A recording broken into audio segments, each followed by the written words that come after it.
Hi Year 8 and welcome back to Miss Parks' Kitchen. We've got a second instalment of a demonstration again today looking at raising agents. So if you remember last time we were looking at biological raising agents and I showed you how to make bread. Today we're looking at mechanical raising agents and I'm going to be showing you how to make a Swiss roll. Exactly the same format as last time. You should by now have produced yourself a 3x3 bingo board in which you've chosen 9 specialist language. All of the words that are on that specialist language list I will say as part of today's demonstration. All you've got to do is you've got to listen out for those keywords and you need to cross them off as you hear them. We're playing for a line and a full house like last time, and again there are credits awarded for those people that manage to get those if you're able to explain one of the specialist language that's in your line or your full house. So you've got to be able to say the word in context, or you need to be able to explain that word and give a bit of a definition linked to today's learning. Okay? So, like I said, we're making a Swiss roll today, and that Swiss roll is going to show us all about mechanical raising agents. So to start off with, the ingredients that we need to make this Swiss roll are eggs, sugar and plain flour. Slightly different to a sponge that you might make for a birthday cake because there's no margarine or fat here. The reason for that is the sponge that's used to make a Swiss roll is known as a fatless or a whisked sponge. So because it's a fatless sponge, it doesn't contain any margarine. It's also slightly different in that it uses plain flour and not self-raising flour. The reason it uses plain flour is because all of the air that's going to be added into this recipe is done through the mechanical action of whisking. Okay, so 2 slight differences.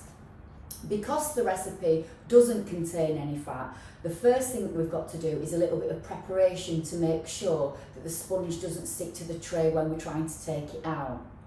So, first of all, I've already preheated my oven. The oven is preheated to 210, which is quite a high heat for a sponge, but when we're making this sponge, it cooks really quickly at a high heat, so that's why that's on there. The second bit of preparation that I need to do is to grease and line the baking tray. The reason that I need to do that, like I said, is there's no fat in it, and if we didn't grease and line it, what would happen is the sponge would stick to the baking tray. So just got a little bit of oil, and I'm going to grease the bottom of the tray and then put my baking paper over it.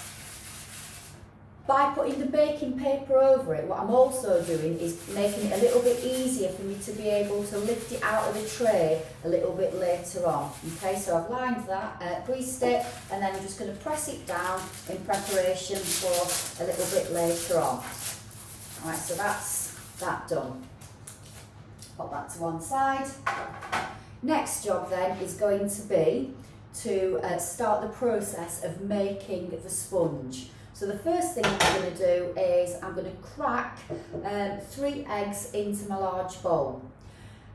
When you're looking at a fatless sponge, it doesn't matter how sort of much you want to make, as long as you know that for every egg it's 25 grams of all of the other ingredients. So for example, if you want to make a really big one and you'd got 4 eggs, you could then work out how much sugar and how much flour you need. So because I've got 3 eggs today, I'm using 75 grams of sugar and 75 grams of plain flour. So it's 25 grams of all the other ingredients to each egg that you're using.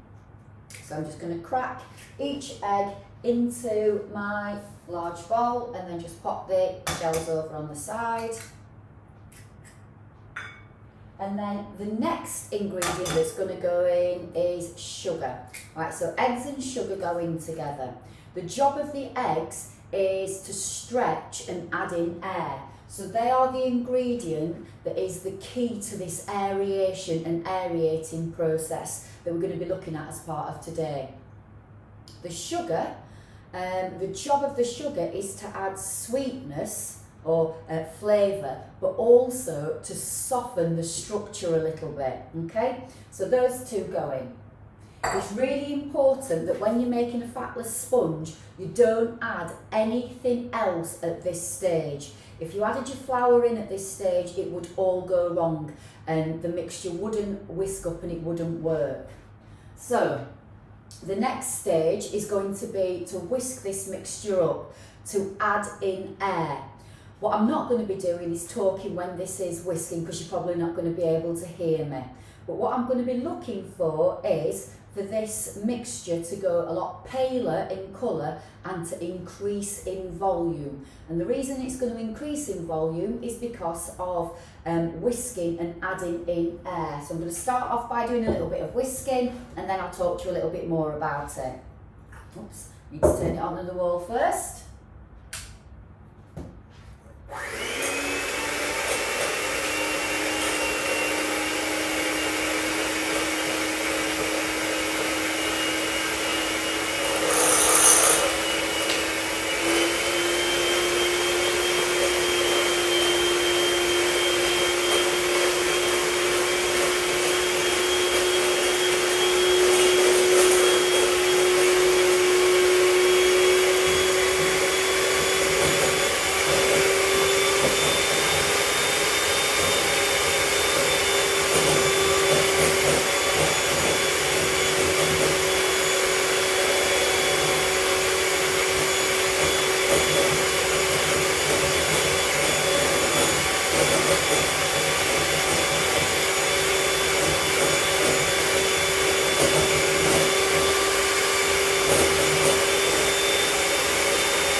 Right, what's happening at this stage is, as I'm whisking the eggs contain protein, and the protein starts to stretch and it traps the air. So as you're whisking, it's pumping in little bits of air basically, and because the protein in the eggs is stretching, it's trapping it in there, and what you can see is it's starting to increase in volume.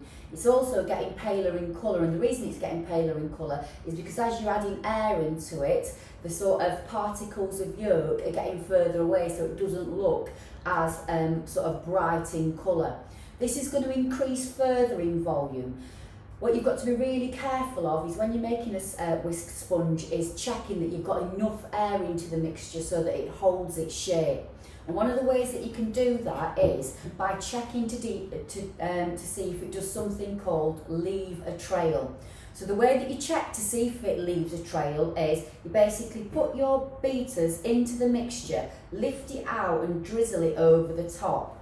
If the mixture sits on top and doesn't sink in, then that's what is known as leaving a trail or ribbons. This isn't doing that at the moment, so I know that it isn't thick enough to hold its own sort of volume, so I need to keep whisking for a little bit longer. You've got to be really patient when you're making a fatless sponge because it does take a little bit of time.